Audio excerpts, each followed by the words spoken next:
Et là, il se passe un truc de dingue. T'as le politique belge Louis Michel qui travaille pour l'Europe, qui vient au Congo et qui dit, vu que Kabila père est mort, on va donner le pouvoir logiquement à son fils, alors qu'il y avait un vice-président. Et ça a été justifié en disant que, vu qu'il y a des conflits, voilà, on va mettre son fils en attendant d'avoir des élections. Ça a duré 5 ans. Ça fait quand même beaucoup la période de transition. Et aujourd'hui, ça fait 16 ans qu'il est président. Et là, il est en train de vouloir changer la constitution, histoire de rester encore 2-3 siècles. Je sais pas si vous êtes au courant, mais il y a quelques années, il y avait un zoo de Congolais à Bruxelles. Et quand je te dis zoo de Congolais, je te parle pas d'animaux venant du Congo, mais bien d'un zoo humain de Congolais où des familles belges venaient toucher les petits cheveux crépus des petites filles congolaises. Ah, comme c'est mignon! Aujourd'hui, un élément qui fout bien la merde au Congo, c'est le coltan. C'est juste un élément indispensable dans nos smartphones. Ça empêche à notre smartphone de trop chauffer et ça lui empêche d'effacer toutes nos données lorsqu'il s'éteint. Tu comprends maintenant à quel point ce truc est super important. Et pourquoi c'est aussi grave? Eh bien tout simplement parce que ce sont des femmes enceintes, des enfants, des hommes qui sont payés 2 € par jour pour extraire ce précieux minerai. Et il y a des millions de personnes qui meurent à cause de ça. Et tous les fabricants de smartphones, d'ordinateurs, de tablettes utilisent le coltan congolais. Et ce coltan qui pourrait faire vivre tout le Congo est sorti illégalement vers le Rwanda qui le réenterre pour qu'ils puissent dire on est les premiers producteurs de coltan au monde. Quoi?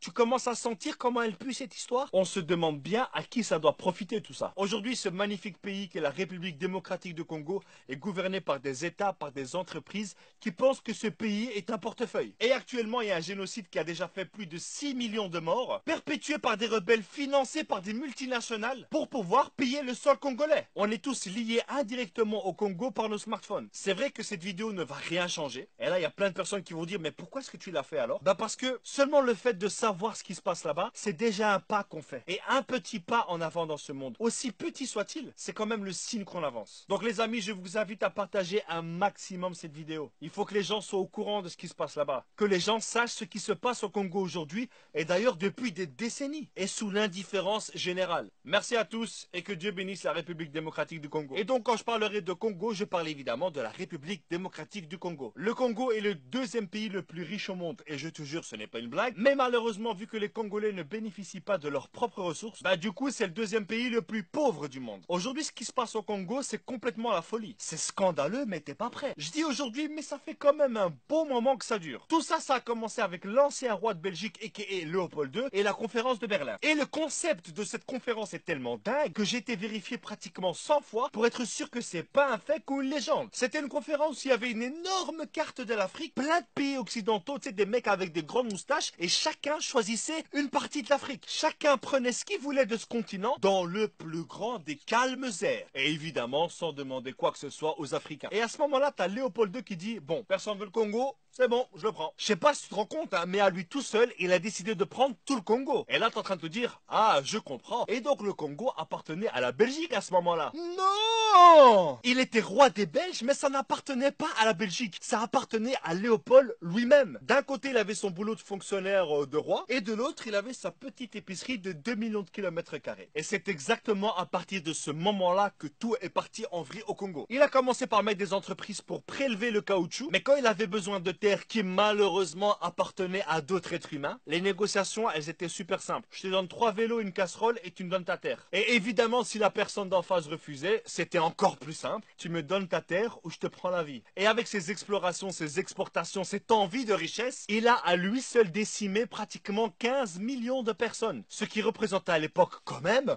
la moitié de la population congolaise. Là c'est chaud là. Là, c'est chaud, quoi. Et le pire, c'est qu'il a jamais mis les pieds au Congo. Il faisait tout ça à distance. Évidemment, un jour, t'as les Congolais qui en avaient un peu marre de cette situation et qui ont exigé leur indépendance. Et là, t'as les Occidentaux qui ont dit, ok, ça va, vous pouvez. Du coup, il y a les Congolais qui élisent leur premier ministre, c'est Monsieur Lumumba, et leur premier président, c'est Monsieur Kasavubu. Et là, tu dis, ils ont un premier ministre, ils ont un président, ils l'ont élu, c'est bon, ils sont indépendants. Mais c'est mal connaître l'Occident. Le Congo avait évidemment son armée constituée de Congolais, sauf tous les les hauts gradés, caporal, chef, capitaine, ce que tu veux, ils étaient tous belges. Donc pour un Congolais, tu lui dis qu'il est indépendant, mais que son chef s'appelle quand même Eric Van Den Put, mais où est le respect? Du coup, après seulement 3 jours d'indépendance, l'armée se rebelle. Quelques semaines plus tard, la province du Katanga se dit indépendante. Et pour ceux qui ne savent pas, Katanga, c'est juste la province la plus riche de Congo. C'est là où il y a du cuivre, de l'uranium, des diamants, enfin bref, la folie. Et c'est là aussi où il y a plein de pays occidentaux qui prélèvent tout ça. À ce moment-là, Lumumba demande l'aide de la Belgique qui lui disent